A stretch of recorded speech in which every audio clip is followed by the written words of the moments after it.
So when did you first become aware of Flemington Police Station's Operation Molto? Look, back in 2006 there was quite some significant issues in relation to some increasing crime levels. That I was aware there was a number of operations happening in the Flemington area to try and address those crime issues around robberies, theft of motor cars and the like. It may not have been Molto itself, but certainly at around this time the police experienced a flurry of complaints stemming from Flemington area. Yeah, they did. That coincides with Operation Molto. At what stage did you become concerned about it? Look, it's true to say that I became aware, I think it was about 14 or 15 separate complaints being made to both our Ethical Standards Department and the Office of Police Integrity. When you get that level of complaint, there's clearly something wrong. It's a sign that there's a disconnect between community and police. So in conjunction with the Office of Police Integrity, we determined that a couple of pieces of work would be done to try and understand the issue better and try and determine whether we had members that were behaving badly.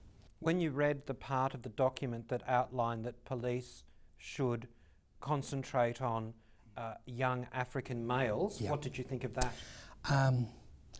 Look, I can understand the sensitivities around it and I can understand the concerns, but the issue at the time was that we had quite a number of complainants who had been assaulted and robbed in and around the Flemington Flats, on railway stations at Flemington, at Kensington and Newmarket, and on many of those occasions the offenders were described as young African male people. So it's not surprising to me when you look at the operation order that it should actually say that. Is that racial profiling? Well, no, I don't think it is, because it was just clear intelligence that robberies were occurring, and the people that were being attacked were actually saying that these are young African males that are the offenders. Now, I think the piece that we've missed is that yes, we needed to concentrate on the suspects, but we needed to have a broader communication strategy, community engagement strategy with the Flemington community about the issues, what we were doing, some of the challenges and the like. Other people have said, and quite prominent people have said, that this is racial profiling. In fact, they've called it racist. I've just called up now on the phone a definition of racial profiling, and it says things like, racial profiling is the use of an individual's race or ethnicity by law enforcement personnel as a key factor in deciding whether to engage in enforcement. It refers to the discriminatory practice by law enforcement officials of targeting individuals for suspicion of crime based on an individual's race. Isn't that just what you've just described to me? I'm not sure it is, because these people weren't targeted because they were African young men.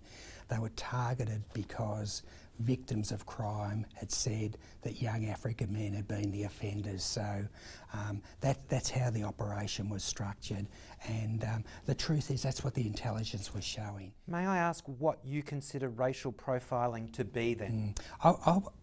Certainly my understanding is that if police were going to target people for no other reason than their race, then that would be racial profiling. But you'd understand that whenever we do have criminal offences, there's description of offenders given, and those descriptions of offenders are often fed into an operation order, and that's what's occurred on this occasion. Well, you concede that perhaps this is in a grey area.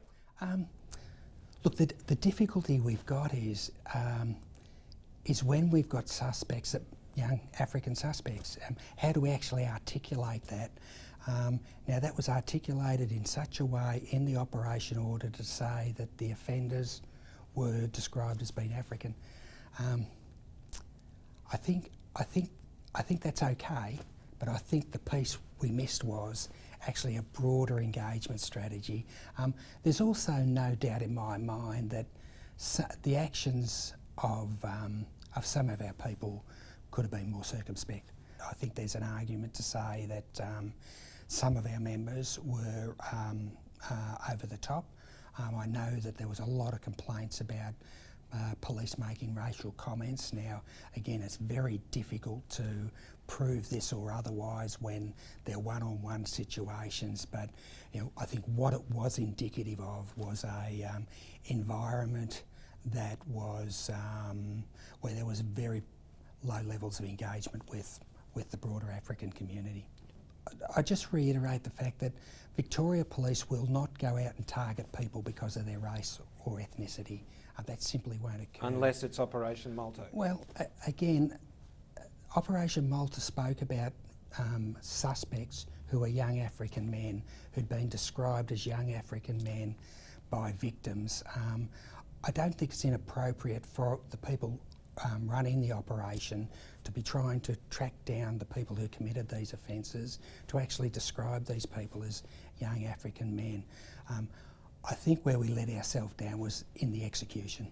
And for future reference, when you're speaking about no racial profiling in the police service, you're only talking about police who stop or habitually stop people of an ethnic group who aren't suspected of crime. Is that what you're saying? No, look, I think the general understanding of racial profiling is a group of people will be targeted simply because of their ethnicity. Now, when we have people of a particular ethnicity that are committing crimes, and there's evidence of that, it is legitimate that we put police resources at those suspects. What isn't legitimate is if we work outside the law, whether we behave in an offensive manner, whether we're racist in our attitudes. That's simply not tolerable. So where does it become racial profiling? I'm sorry, I just need to clarify. So I would classify actions such as police members driving down the street, seeing a group of a particular ethnicity and saying, because that group of people are of that particular race, we will take particular action against them, we will harass them, we will annoy them. That I don't think was necessarily the case in Malta. There was evidence to suggest there was a group of people of a particular ethnic background that were committing very serious armed robberies. Chief Commissioner, thank you very much for your time. Thanks, Jeff.